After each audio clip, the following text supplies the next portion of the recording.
Yep, we're on live. Good evening, Dr. Miko Chang. Welcome on board. Hello. Yeah, to all our, there's nobody who come in yet. No comments yet. Yeah, let's wait a little while. Let a little while see whether anybody comes in. 我们再等多一会儿，看有人进来吗？ Yeah， 嘉顺看不到哈，有人还没有人进来哈。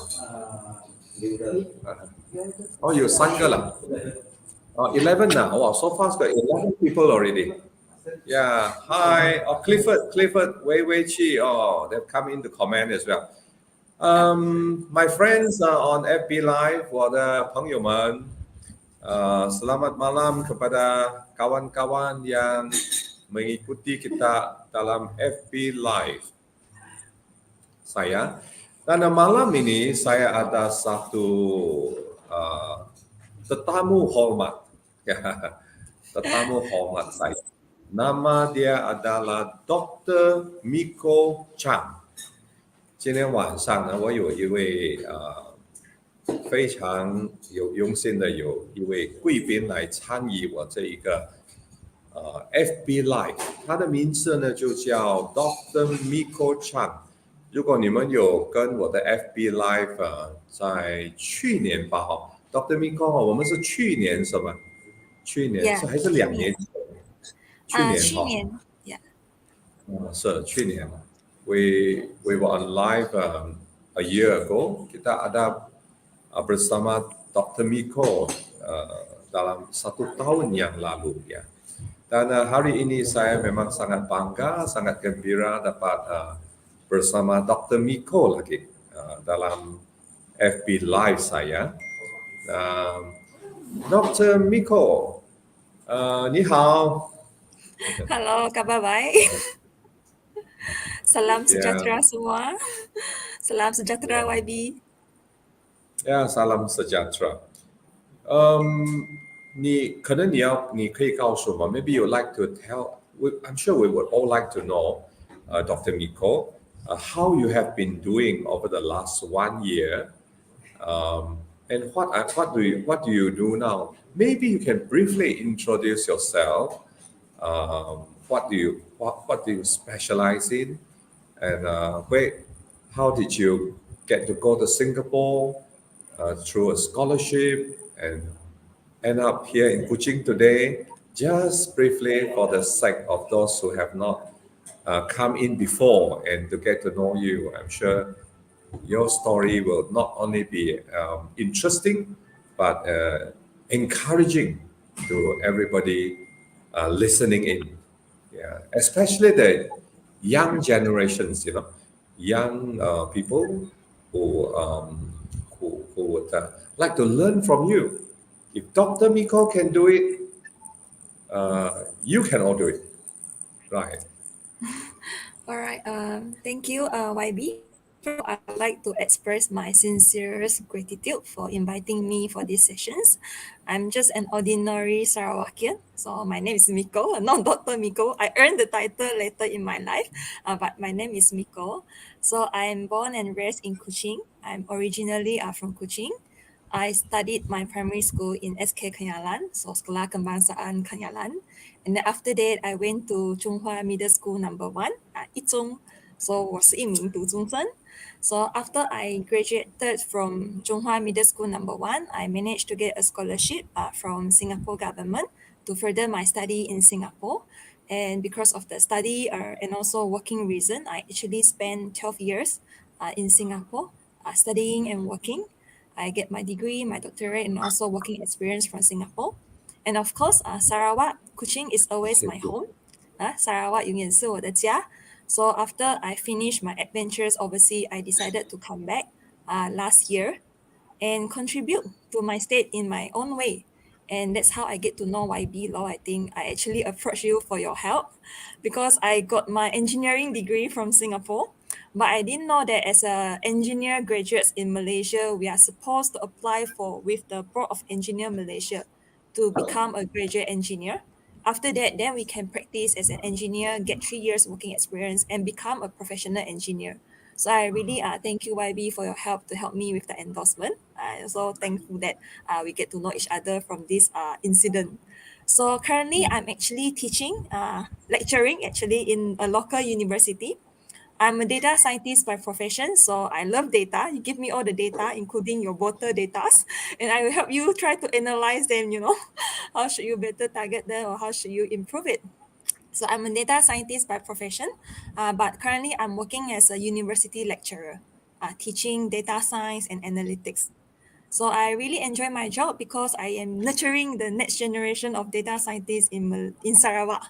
So I like my job and I think it's something meaningful because it allows me to influence the next generation positively in my own way.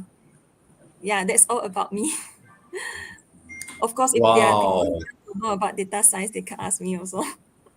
Yeah. Wow, Dr. Miko. Yeah, my friends on FB Live, our younger friends. Yeah, you know Dr. Miko better, and if you have questions for Dr. Miko, do feel free to pop your questions, and Dr. Miko will answer them later. Yeah. So, yeah, that's interesting, Dr. Miko. I, I may have something that will need your help. Yeah, I may be getting some data but which I'm unable to decipher. Yeah, some data about my voters. Yeah, yeah. After this election, we work on it. Yeah. Yeah, thank you for telling me that. And yes, Dr. Miko, the last time I remember we were talking about politics in Sarawak, and I remember you were saying our government can be more proactive and um, you know be more how do you call it meritocratic, yeah, something like that. Yeah. It's been a year now. You've been back from Singapore. Um, I'm sure you have a good feel of how life is here in Kuching, and thinking about life in Singapore before. How many years were you in Singapore now? About 12 years. 12 years. Oh my Yeah. God, that's a pretty long time. But you still look 18 years old. No, no. Yeah, it's the filter effect. Filter 照片, effect. 照片. Yeah. Oh no, I think you love your job. That's why you don't feel stress. Yeah, you don't feel stressed because you love your job. So, my question would be, how do you find life in Sarawak? Yeah, how do you find life in Sarawak All right. That's a very good compared question. to Singapore? Yeah, Yeah. yeah, Thanks for compared to the your question. 12 years in Singapore. Yeah, I would say, personally, yeah, this is just my personal opinion. I think that life back in Sarawak is really more slow pace. I feel that after spending 12 years in Singapore, I was constantly stressed out, trying to be competitive because I need to maintain my scholarship and also need to build out my resume to get a good job in Singapore. Once I come back to Sarawak, I am actually having a difficult times to adjust back to the pace here. I wouldn't mean I wouldn't think that it's a negative thing, right? We are slower here, but you can see that maybe the stress level of the people here is also lower. No, because we just relax saja lah, that's the mentality. Good and bad. Good is that we enjoy life, we live in the present. We treasure everything that we have. Of course, for everything there are two sides of it, right? The good thing is low stress, but maybe the negative side is that we may not be that efficient if we are slow. So that's my feeling now. Of course, we need to find a balanced approach that we can still maintain our relaxed manner of doing things, but at the same time, try to increase our efficiency, hopefully through the help of technology. So I think Sarawak government is trying to digitalize the state through technology and digitalization. So I think that would be a good move. Thank you, Dr. Miko. Maybe for the I think election also, I think YB law, we can consider to have electronic voting, right, in the future instead of paper-based. I mean, that is not very efficient. yeah. Yeah, you're in the data, you're a data scientist, yeah. How would you do election electronically? Is it not Mm, subject to abuse? How would you be able to do it electronically? Can it be done election um, electronically? I mean, we can open up our computer and elect from our home. I think that's a very good question. We for sure need to enforce some biometric verification to make sure that the voter is really the person itself, and then he or she can cast the vote. But you are right. How can we make sure that the person is really voting on willingly, right? So this actually raised direct me to another issue that we have in the university also. Due to the pandemic, we cannot have paper exam, right? Paper-based final exam, but we have to go to online exam. So how do we make sure that the student actually don't cheat during the exam?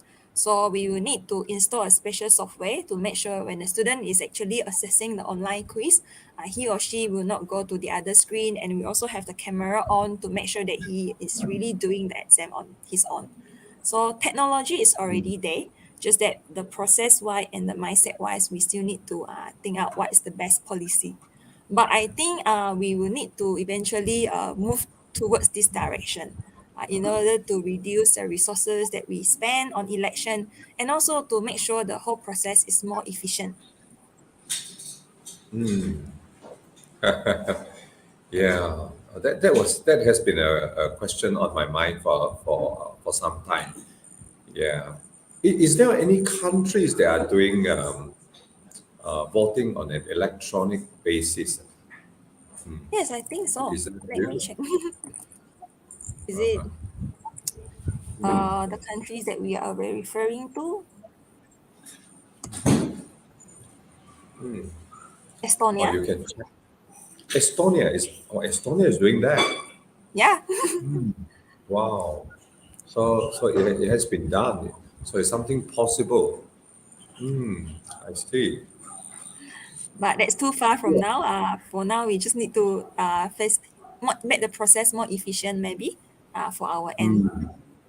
Right, right, right. And yeah, talking about education, talking about slow pace in life. I mean, Sarawak seems to be getting um, economically better and better. Would you agree with me? I mean, with our 10% sales tax, 8 billion a year, with 1.5 billion income from the sales of energy to Indonesia by Sesco, and the coming potential income from hydrogen, methanol, our natural gas. We seems to be getting wealthier and wealthier each day by day. Mm-hmm. I do know that you were saying that when life gets better, we get lazier. We are not challenging ourselves, because life is better, so we don't challenge ourselves, and therefore we may we may not be as competitive. Yeah, but would we could we be able to look at it another way, in the sense that we'll be doing the things we like yourself. You know, you're not just doing it for the income, for the money, but you're actually doing it because you like your data job, as a data scientist, And if life is good here, which means that Sarawak is rich, and therefore the people do not have to stress too hard and do not have to work too hard. But then, like yourself, you're not living for the money only. It's because you like your job. So you continue to do well and research into what you're doing, as a data scientist. At the same time, enjoying the the life here, um, a more meaningful life, a more meaningful work environment, less stressful, and therefore a healthier lifestyle. Would you think that's a reasonable way to look at the future of Sarawak? Yeah, I actually agree with that, YB, that life is not only about your income, but you have to look at other aspects like family, right? And also being with your loved one, being healthy, have a balance in your work and life. So I think uh, the relaxed pace that I mentioned earlier about the Sarawak way of living is not a bad thing. Just that maybe we need to be professional when we are working so that we can have a certain level of efficiency. Not only the civil government side, but also the private sector, we need to improve the efficiency. So that's one suggestion from my end. We can still be relaxed, but at the same time, we need to be efficient. And one thing is that given the recent news, right, where we are trying to get more and more rights back from the federal government. I think the state government is doing a good job to educate the populations about the MA63, what are the rights of Sarawakian, we should get back the royalty as stipulated in the agreement, and then we become a wealthier state.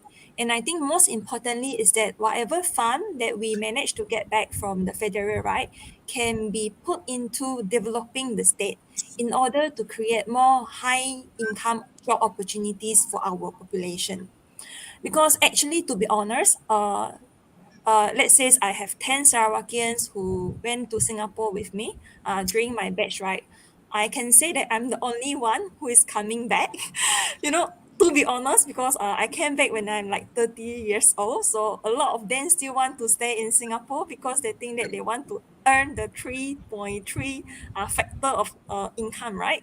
It's 3.3 now. When I left Singapore last year, it was 3.1. So I would say, yes, we are developing, but at the same time, the young people, right? They also want to stay at home in Sarawak, being with their family, and at the same time have a job that they like. But the reality is that many of them actually choose to work overseas because of the currency factor. So it's a ringgit issue, the weakening ringgit. I think we can't really do much about it, but just to focus on the economic recovery aspect of it post-election, right? We focus on the economic, how can we strengthen our currency against the global market. So I think hopefully with the increasing budget that we have from the federal, we can attract more foreign direct investment, like how the state government is doing, attract more companies to set up offices in Sarawak so that our people can apply for the jobs here and get a good income, and they won't feel like leaving their hometown to earn a higher income elsewhere, being away from their loved one. I think that's my honest opinion. Okay. But of course, when I Mm. ask my friend who are still overseas currently, will you come back to Sarawak one day? The common response is, why not? I want to come back and retire. That's the common reply. So can you imagine we will become an aging population because everyone only want to retire here. So probably we have to do something differently. We should attract them when they are still young and productive. Yeah, I think that's 2 cents Mm. from me. That's interesting. That's interesting. I always thought that why not? We have a more relaxed life here, but it doesn't mean that we cannot progress. Our premier Abang Jo has recently said that to our students here, if you cannot get a scholarship to study whatever you like to study in Malaya, the universities in Malaya, uh, do come and do it in Sarawak. Yayasan Sarawak will provide you provide us with the scholarship that is required for us to carry on with our studies. I thought there was a good move, by our premier, and so there is no worry that our children do not have a place to study the things that they want to study. If they cannot get into a university in Malaya with a scholarship, Yayasan Sarawak will help them with a scholarship to study in local universities. And and that's where you mentioned about uh, our talents, our human resource, to train them to do high-end jobs, yeah, high-end work.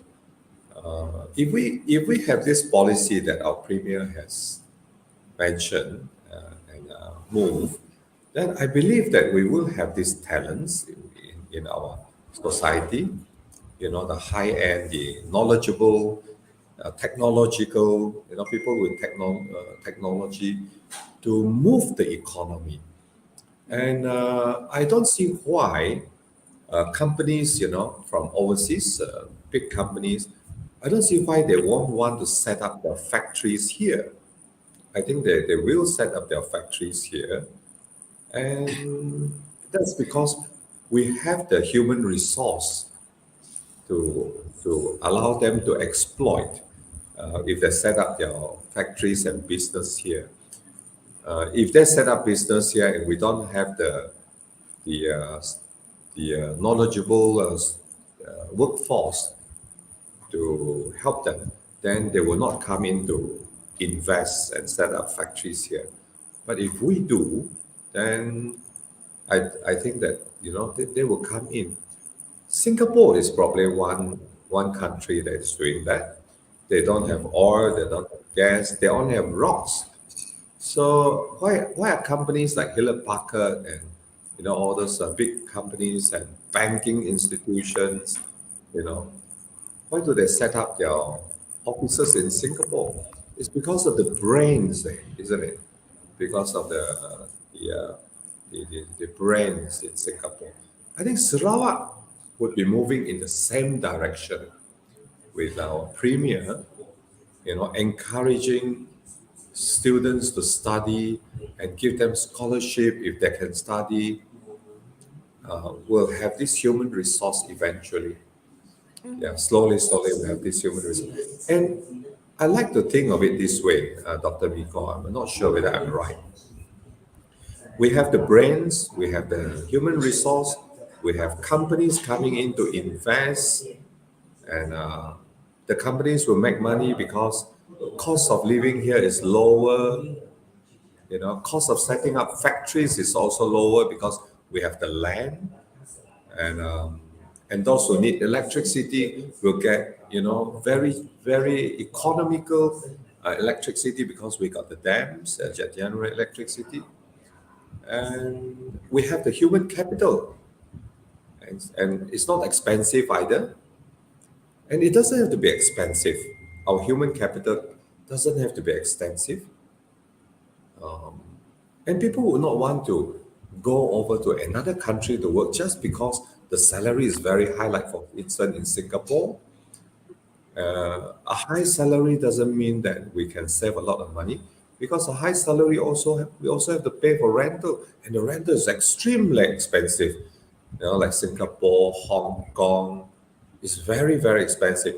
Why not stay in Sarawak where the salary may not be high, but the cost of living, the cost of rental, everything is also cheap. And if Sarawak government has got the money, then we don't have to pay income tax like Brunei. Whatever we earn, we keep 100%. Like Singapore, Australia, even you have to pay 40%, up to 40% in taxes from whatever we earn, isn't it? So even though the salary may not be high, we still have a lot of money because we don't have to pay for this, don't have to pay for that, because the country is rich. And so it's good for the companies as well who come in to invest. they don't have to spend too much on human capital, the cost of human capital, and they get a cheaper piece of land to build their factory because we have so much land, and we probably have enough money to put up infrastructure to attract all these investors, and we got cheap electricity, like I said, and so it becomes economical for companies to come in, and it becomes economical for companies to employ our workforce, and we Sarawakians will be able to benefit as well from these companies that come in. What do you think, Dr. Miko?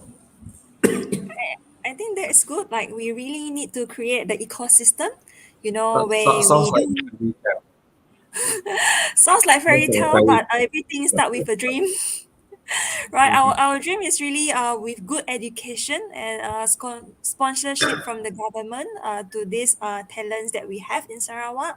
We can actually make sure we have talented people, from the high quality education. That's the first step.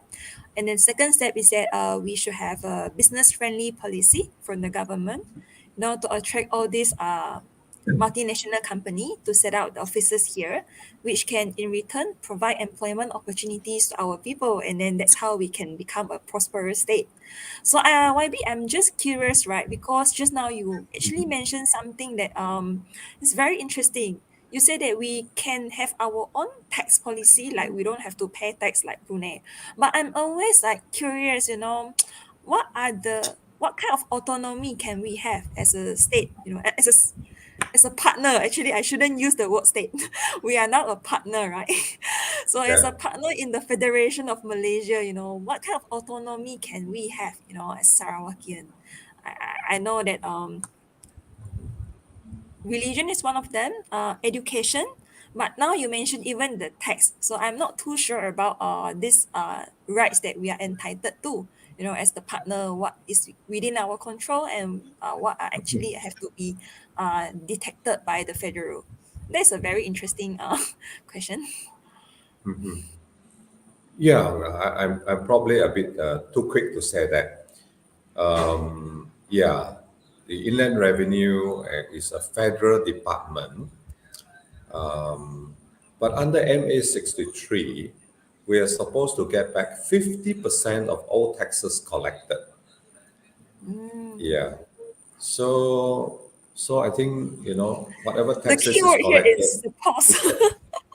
huh? The keyword here is suppose. So are we not getting that back? Yeah. I think we are not. That's why we want to send 31 parliamentarians to parliament, and to yeah, 31 parliamentarians to parliament, and regain all these rights that we should have. It's all part of the constitution now, because MA 63 is now enshrined in the federal constitution.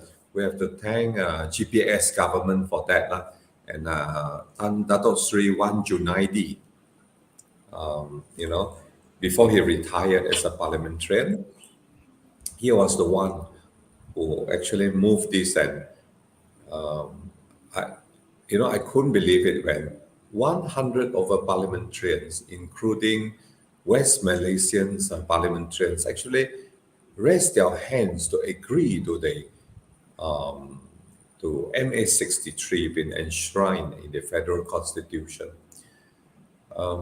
So yeah, if we get back 50% of our taxes, and if Sarawak is very rich, after we get back 50%, we can return it to our people. So, so even if we don't have to, if we don't have, if we have to pay tax, it'll be only 50%. West Malaysians pay 10 ringgit, we only pay 5. You know, so life is easier over here. Yeah, but life is easier over here doesn't mean that we're going to be less competitive, because people like yourself, you are data scientists. You're doing well, and yeah. So it doesn't. I don't think will be shortchanged or will be worse off because we're well off, and therefore we're going to be less competitive, lazier, and therefore less competitive. Yeah. All right, thank you, YB. Just now you mentioned that if GPS actually can win the election fully, right, we will have 31 parliamentarian representing Sarawak fighting for their rights, right? But I think the two-third majority is more than that, right? We need to have a two-third majority.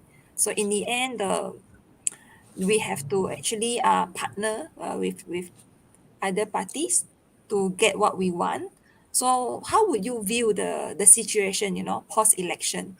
Because I know that Sarawakian, we know that we have a local party, GPS is our local alliance, but what will happen post-election? What is the direction or strategy?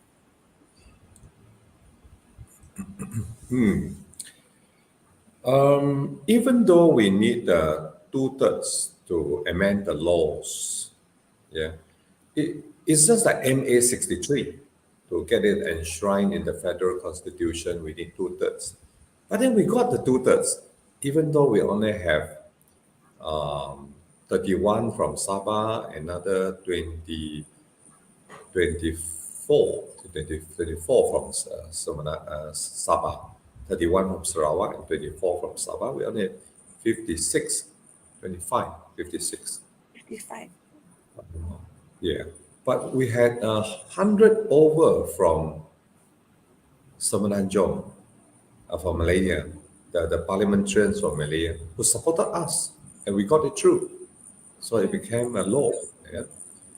Likewise, when you say, if we need to pass something through Parliament, we need two-thirds, and we alone cannot do it. But if we have 56 parliamentarians, Sarawak and Sabah, we would make a difference, a big difference, especially now when politics is so volatile and uncertain in Malaya. We don't know who is going to be the government at the end of the day, after this Yep. election. We really don't know who is going to form government. I think UMNO is very weak now. Pakatan Harapan also very weak. And we have Bersatu, we have, Amana, and we have all these new parties as well, like Mahathir and Muda. So they will have to gabong with one another somehow to form the next government. But one thing is for sure, Sarawak under GPS do not need to gabong with anybody. We will be able to stand alone. And I always believe that because Sarawak has this advantage, we have got 56 seats, and if we all stick together, we don't give our seats to any West Malaysian political parties lah. DAP is one of them. PKR is another. If we don't give our seats to any other parties, Sarawakians and Sabahan, we give all our seats to GPS and Warisan, for instance. Warisan is a holy Sabah party. If we do that, then we'll be very strong. We'll be very strong. So whoever forms government in Malaya after this election, they will have to gabong among one another.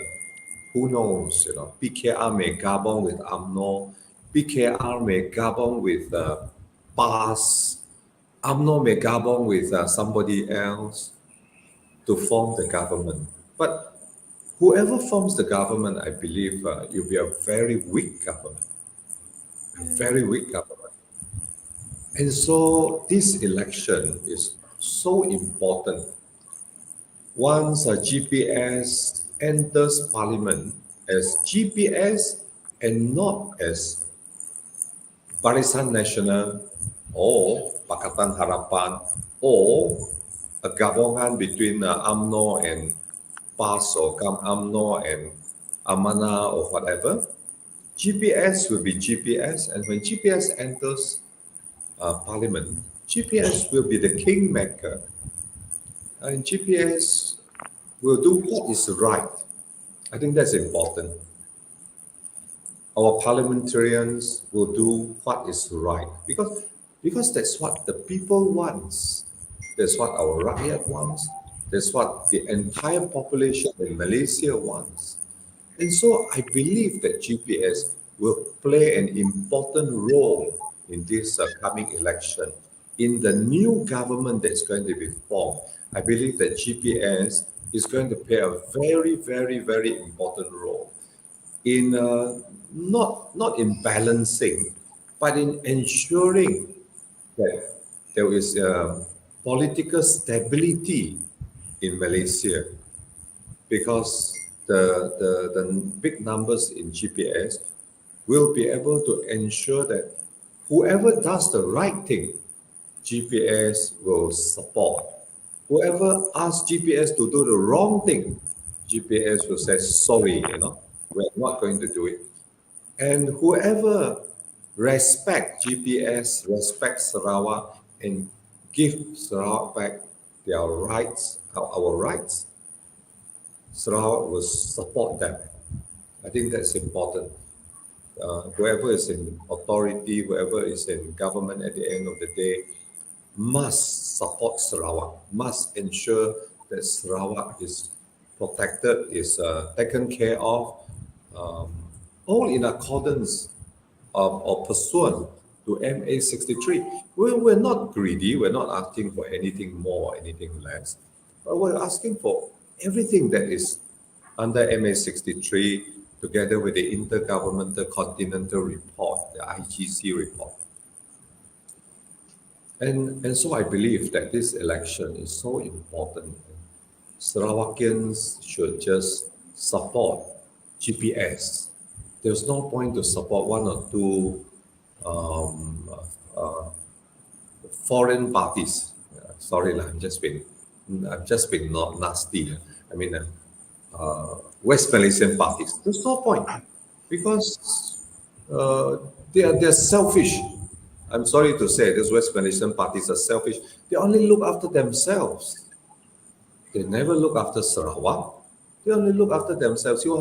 See what Mahathir did before the election. Oh, we must respect MA 63. And then Lim Guan Eng said, "Oh, without Sarawak, without Sabah, there is no Malaysia. We must understand why Sarawakians and Sabahans think and feel like that."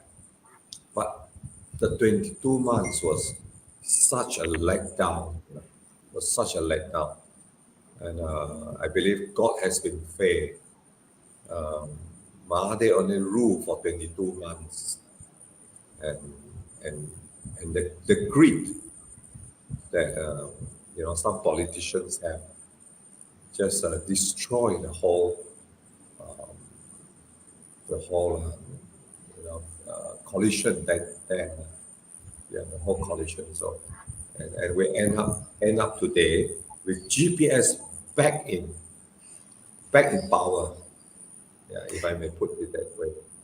So I But I believe that think we play a very important role in this election. We're going to be the stabilizing force in ensuring political stability, and with political stability, the business will be able to grow. Be able to how do you call it?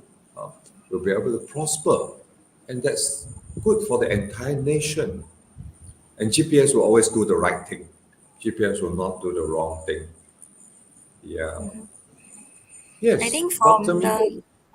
from the state election last year, we already like show with the result the people actually give a very strong support to GPS already from the state election last year. I think GPS really have a big win last year, we can anticipate similar result also in the coming general election, because I think as a Sarawakian, we are united and we know that we should take good care of ourselves instead of expecting others to take good care of us.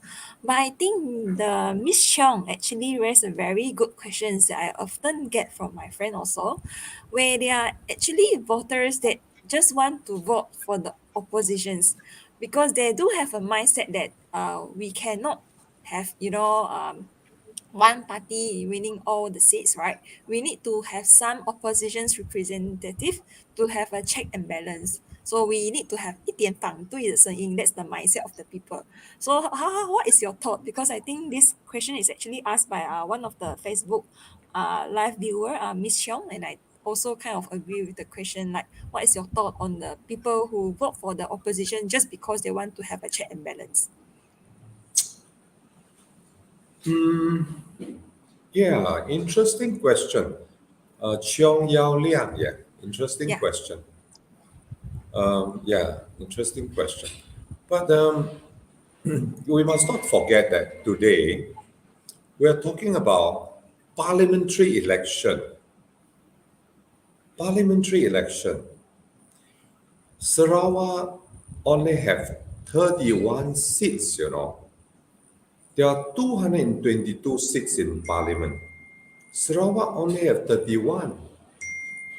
When we're not talking about the state election, our day one undangan degree, we're talking about the parliamentary election. From the 222 seats, Sarawak only have 31. So if Sarawak, out of the 222, Sarawak has 200 seats, then we need a, check and balance. Like we need another 22 seats held by the opposition, because Sarawak has 200 seats. We need 22 seats to check us, to make sure that we don't do the wrong thing. But Sarawak only have 31 seats. We don't, we can't do anything wrong. We can't possibly do anything wrong. In fact, we should have more seats in parliament to be the check and balance for parliament, to ensure that the West Malaysians do not bully us, take advantage of us, or do wrong things, like one MDB, like please this and that, Rosmar, some multi-million dollar bags and all this nonsense. So who is going to be the check and balance in parliament? We're talking about parliamentary election now. So who are going to be the check and balance? GPS with our 31 seats. That's why if we have 35, if we have 40, if we have 50, then we should send all this to parliament. We don't need to send any DAP to parliament, because they already have 40 DAP members over there, another 40 Pakatan Harapan members over there, another 40 PAS members over there. Who is going to? All these are West Malaysians. Who is going to be the check and balance? GPS. That's why I said in this parliamentary election, GPS is going to play a very important role in government, because we are going to be the ones who are going to ensure that there will be a stable government. These parties in Semenanjung today, whoever wins, they'll quarrel among one another. I can tell you, they'll quarrel among one another because they all want to be the Prime Minister of Malaysia. Maybe they should not quarrel and let GPS be the Prime Minister. Yeah. So when they quarrel among themselves, who is going to come in and say, look here, both of you don't quarrel. We will do this, or we will do that, So we'll see who is on the right side of the law, and then we'll say, okay, we should do this, or we should do that. then we'll support the person or the party who does the right thing. We will tell the party who does the wrong thing, sorry, okay, tidak boleh. We'll support the ones who do the right thing. And that's why I keep saying just now that with our 31 seats, we are the check and balance, and we will be the stabilizing force in this new government in Malaysia, because the two sides are going to quarrel, and we will ensure that the government of the day is able to run by supporting whichever side that makes the right decision, that do the right thing. And so we'll be economically stable. And that's what the business community wants at the end of the day, a stable government, so that, the economics is viable. Yeah. I would like to say thank you to Cheong Yao Liang for that question. Yeah. Yeah, I think you Yeah. are right, YB. We Thank really, you. oh, as a ordinary citizen, I think what we want is really a stable government, stable economic, so that we can actually prosper, right, economically. So I think as a Sarawakian, when I was studying overseas, right, I also mingle around with my West Malaysian friends, and I always have this uh, accusations from them saying that in over Semenanjung Malaysia they always want to change the government because they don't like the current government who is having a very serious corruption scandal, but always it's the East Malaysian who supported the corrupted government. And I feel that we are actually in a dilemma because as a Sarawakian we also want our voice to be heard. you know we get independence since 1963. We formed Malaysia, right, since 1963, and we already witnessed for half a century. We always get neglected, right, despite being the largest producer for oil and gas in the country. So I hope that the West Malaysian can also understand the the sentiment of the East Malaysian, regardless of the result that is going to be after next Saturday. Whatever the people of Sarawak we have, whatever that we have decided is really because we want to get back our rights as mandated in MS 63. I think that's the most important thing that they will know from the next election. I think there's another question from Clifford. If we can win 31 seats in the parliament in this election, what is the three things that you will do, YB? Uh, from Cheong, is it? From Oh, Clifford. from Clifford. Clifford, yes, Clifford. Um, Three things that I will do. Oh, Celebrate. first thing, celebrate. Celebrate the occasion. Yeah, and that leaves two things. Yeah. Nah, just kidding. Yeah. Well, there are many things that I would like to do. You remember, I don't know whether Clifford realized it or not. Or I think you would realize it, Dr. Miko. As you drive up Kuching Syrian Road, you notice at 15 mile, as there's this roundabout. There's this silly little thing, the silly roundabout in the middle of the road. Oh, with just Yeah. one road, is it? Huh? Kuching The Syrian Road. roundabout is When you just one go, road. yeah, yeah. You when you drive back to Syrian, you come across this roundabout at 15 mile, a small roundabout. You drive at 80 kilometer an hour, and there you meet this roundabout in the middle of the road, and then you have to swerve to the left, go around the roundabout, and you speed, And continue. pick up your speed again. There's a lot of accidents on this roundabout, Mm, and I have there's one member in my constituent who, a young man actually, very sad. His motorcycle drove up onto this roundabout. It crashed and he died. Yeah. I think there was one or two other cases of death on that roundabout. I'm very pissed off actually, with this thing. And I remember I brought it up in the day one Undangan Negeri, our dude. I could only uh, sh- show my unhappiness and disagreement with this roundabout in the Dune.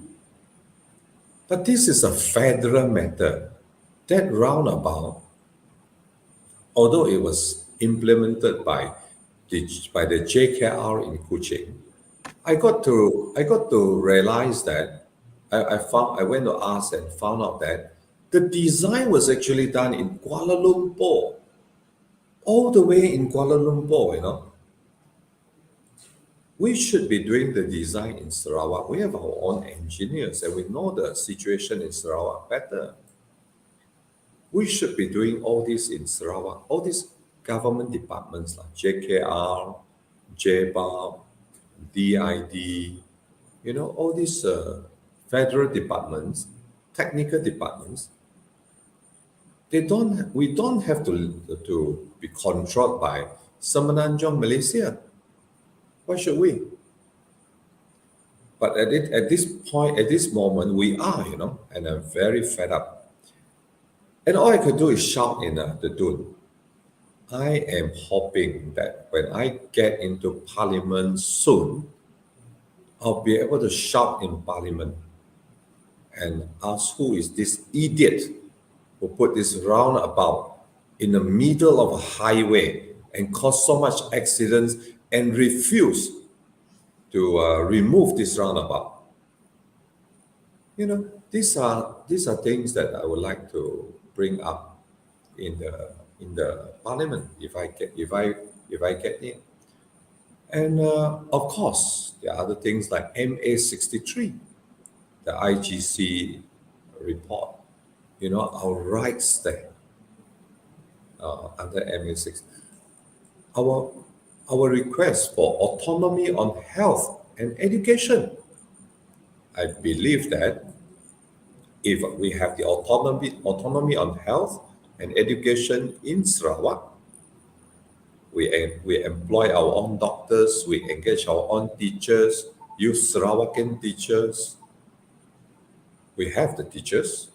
People like yourself are more than capable to, handle a university. And if we can determine our own syllabus, we don't have to be like Ismail Sabri using Bahasa Malaysia in a world conference in Scotland. I mean, to me, this is rubbish. It's rubbish. So if we have our own syllabus, and today we're still saying that English should be the medium of instruction and the language of technology and science, and we shall maintain that. I think we're doing damn great. Yeah. We're doing well, and of course there are many other things that I would like to ask to be given back to Sarawak. Yeah, we have just recently got the representative with the inland revenue approved by the federal government. Sarawak request, federal government approved.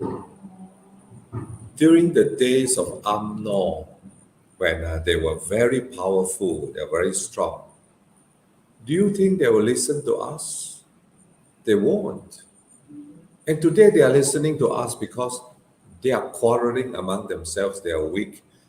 And so we said, it's only right that we have a representative in the inland revenue to know how much taxes have been collected, how much we contribute to the Malaysian tax department, the inland revenue, and 50% tax. How much is that we should get back? All these years How much have you shortchanged us? And should we get back, whatever that we ought to be getting back? If West Malaysia have shortchanged, I won't say cheat, huh? But I'll say shortchanged us for the last 50, 30 years, 50 years. How much is that? We want it back. So these are things that I would like to do, and of course I would like to get more infrastructure projects back for Sarawak. This is my forte because I'm a civil engineer. You are an engineer as well. Maybe together we can think about what we can get back from Malaya. I'll go into the tune and shout. You don't have to worry. You just have to whisper to me, you know, what we should get back. I'll go in and I'll go to Parliament and shout about it. Yeah. I'm sure there'll be a lot of people like Clifford. Yeah, thank you, Clifford. I'm sure there'll be a lot of friends like Clifford who can come in there, and share with us what is it that we should get back. And yeah, I'll do my part. Yep, we are looking forward to that, to more rights given back to us. Hmm. Yeah. Let me see who else. Who else have come in? Did you see anything else? Oh, Clifford said Oh, thank you, and he has given me a blue heart.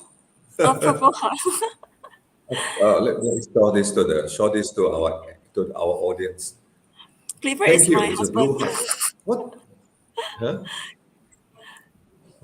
Clifford What is what my does that blue husband. heart means? Yeah, I don't know. Huh? Oh, Clifford is your husband. Okay, Yes, okay. Yeah, you have let the cat out of the bag. Yeah. he's the reason I came Uh, back. So it's the reason you got back. I think that's a good reason. I think that's a good reason. You have all done well. yeah, You have got back to you have got back to Sarawak where you can, not only enjoy your work, but you can also enjoy your life, and build up a family here, where life is not so complicated. I think it's a good place to bring up a family, Kuching. And today, Kuching, I find, if we want to go shopping center, there's so many shopping centers. And if we want yeah, clothing, there's so many brand names. I mean, I don't need a lot of, I don't need $1,000 clothing, but there are enough good brands around that we can buy. Yeah, and we want good food. There's a lot of good food in Sarawak. yeah. And I totally agree that might be because when I left Kuching 12 years back, right? mhm, I don't think the spring actually open yet. I left Kuching 12 years ago, but after 12 years I came back. There are so many changes in a good way. I would say more developments. No, so I think mhm. hopefully we can keep developing.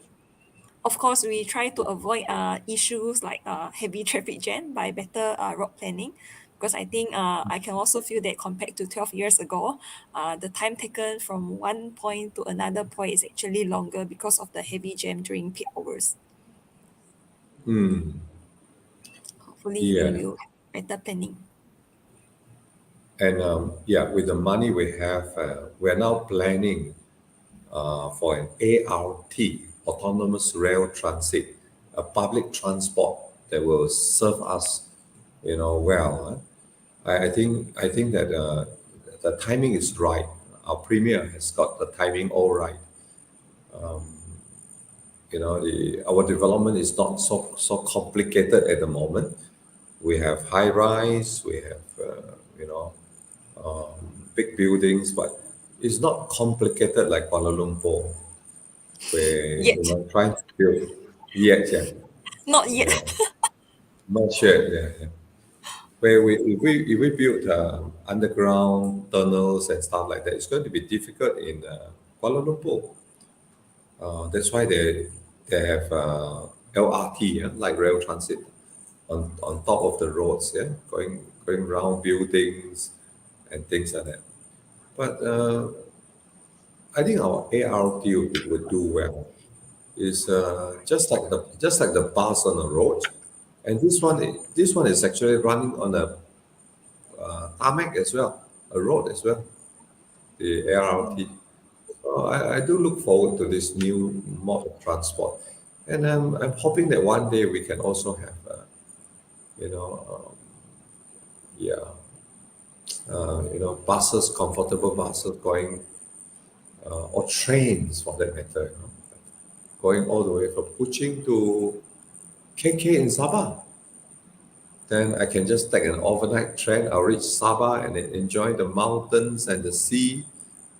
And then if we want the nature, we can you know enjoy it in Sarawak. The nature here in Sarawak.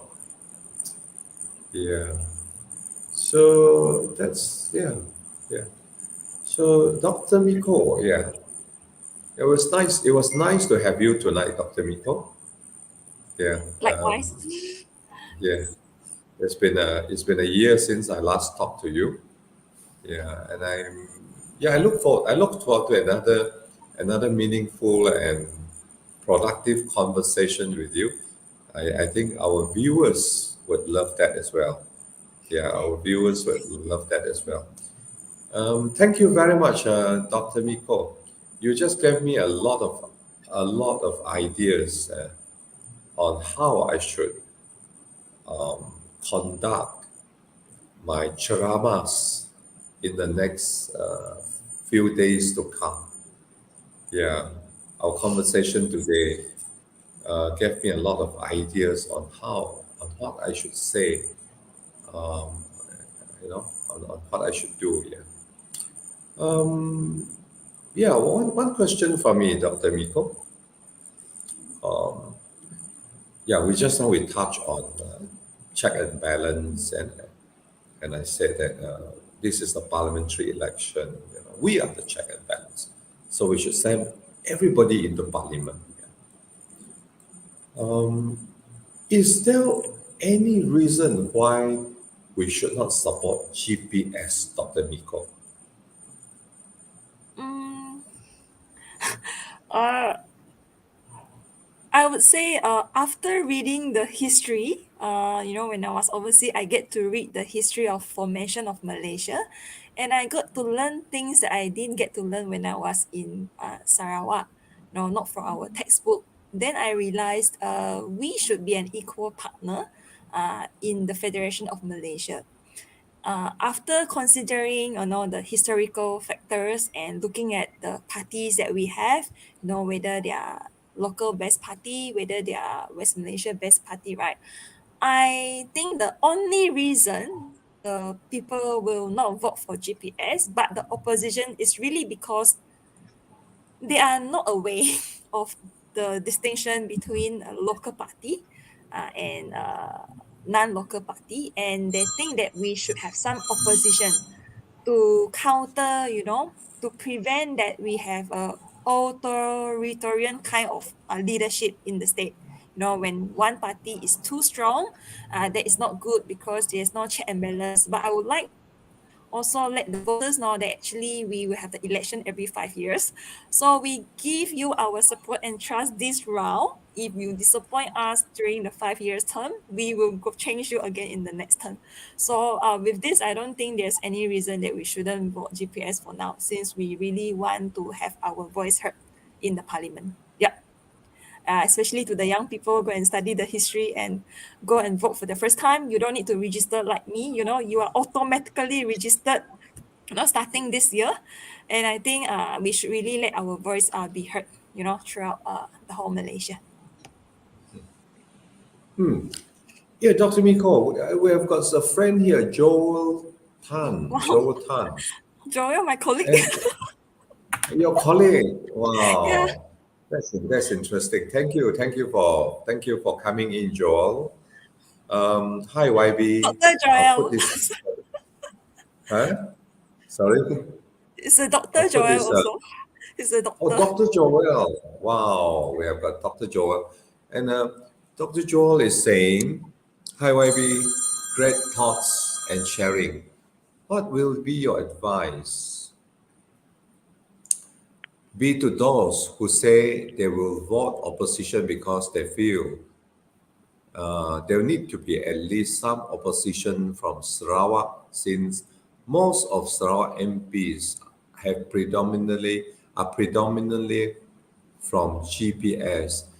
I thought we just answered that question when Clifford asked. Clifford's question is about the same, isn't it? Is almost the same. Uh, yeah. Would you like to try to answer it for me, Dr. Miko? We discussed this just now, isn't it? Would you like to try to see whether your thoughts are the same as mine? I'm not too sure. I can try my best to answer. So, hello, Joel. Thanks for watching.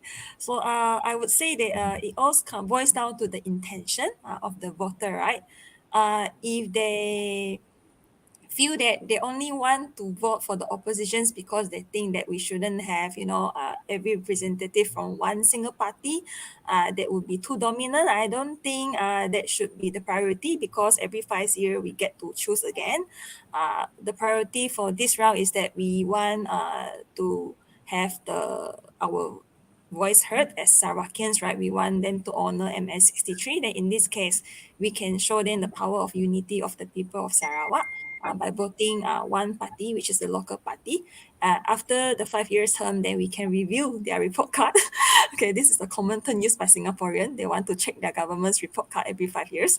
Then after that, we can, again decide to vote for the opposition if they did not fulfill. But I think we should give GPS one opportunity in the coming election. I think this is the first general election, right, for GPS, Uh, the the first parliamentary election, yeah, right? Yeah, for so GPS, it's the first yeah, one.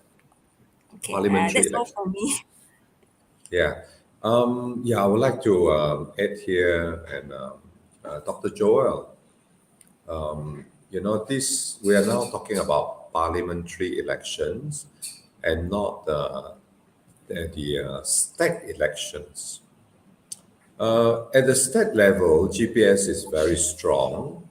We have 76 seats out of 82, and we have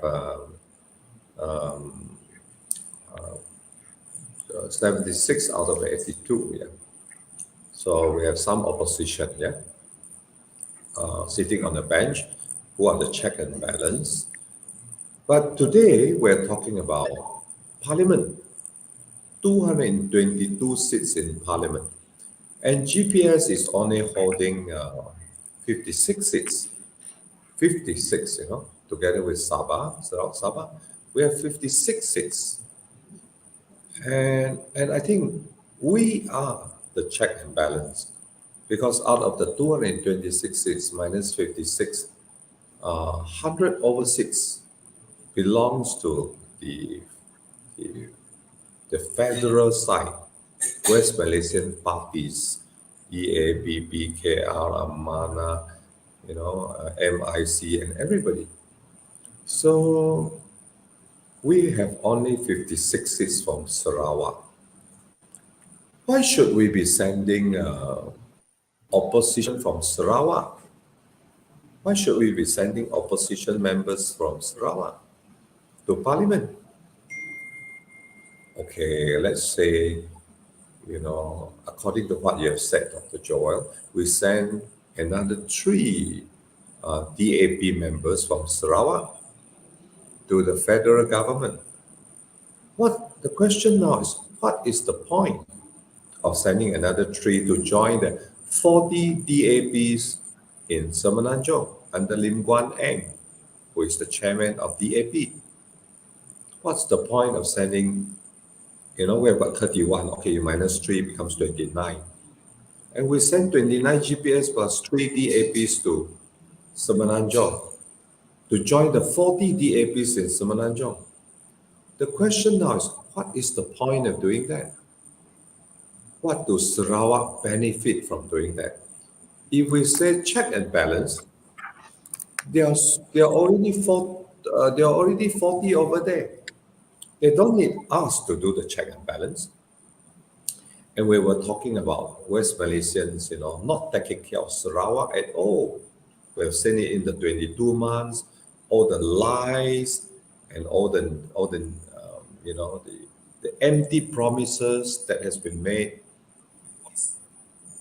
We have to look after ourselves, we have to protect ourselves, and therefore we have to send 31 parliamentarians under GPS into parliament to protect our rights. We can't afford to give any to other parties in Semenanjung, Malaysia.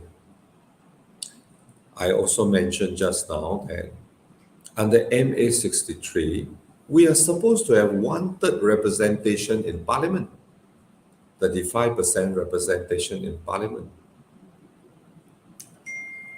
We need to have 74 seats at least to represent Sarawak and Sabah. We only have 56 now. We are already short of how many seats? We're already short of 222 minus 74. 56, 74 minus 56. We're already short of 16, no, 74 minus 56. We're already short of 18 seats. 18 seats. We're already short of 18 seats.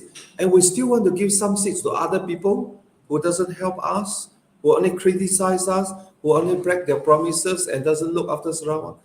What's the point, We should send 31.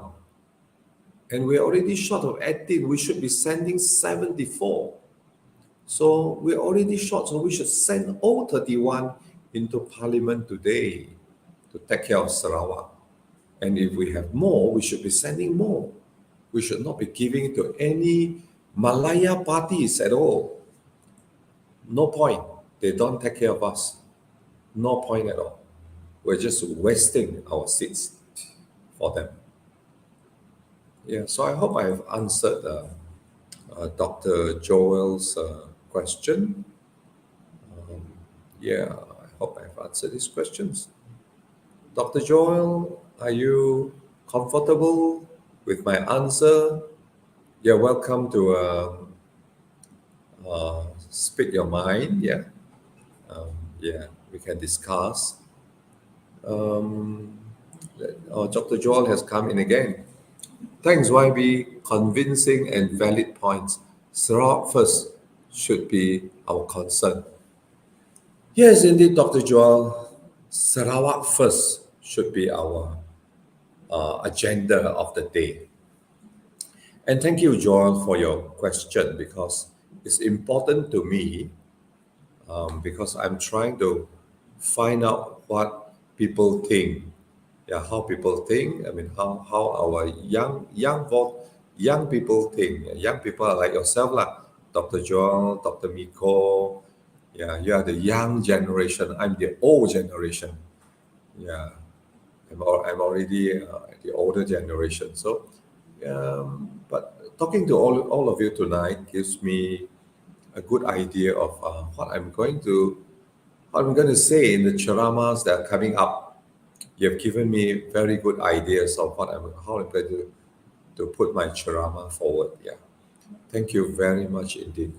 Let's see whether there's any other comments on. Tew Sandal. Betul tu, YB DAP majority di Malaya hanya berapa kerusi di Sarawak macam atas dasar wakil dalam parlimentari Sarawak. Thank you, Tew Sandal, for your comment. Go South Ken said, well said. Thank you. Absolutely agree. I'm glad you all agree with me. So, Dr. Miko, do you have any last words that you would like to share with our audience before we maybe call it a night? I'm getting a little bit sleepy too. I've been, I've been waking up at 5 o'clock in the morning. 6 o'clock, I'm already out the house and go to coffee shops and walk around and try to um, try to win some votes from our voters in the coffee shop.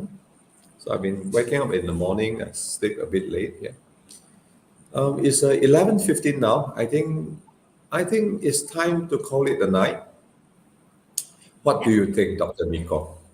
Yeah, I Yeah. think the same too. We have to wake up for work tomorrow. So thank you, YB, for the time also and opportunity, for us to share our thoughts. And we wish you all the best for the coming election. And most importantly, take good care of yourself, your health. That's the most important. Then you will have the energy to serve the people. Yeah. Thank you very much, Dr. Miko. Thank you for coming in and joining me tonight on Facebook Live. And I'd like to say thank you to all our viewers. Saya nak mengucapkan jutaan terima kasih kepada anda semua yang mengikuti kita dalam FB Live malam ini.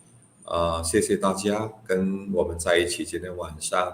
And I would like to say thank you to all the comments that we have received, Dr. Miko. Yeah, they're very fruitful and added a lot of spice to our conversation tonight. I would like to thank all of them for their comments. You too, Dr. Miko, take care of yourself, and I hope to see you sometime again. Yeah, and goodbye to all our viewers. Good night, everybody. Thank you, Dr. Miko. Thank you, everybody. Bye.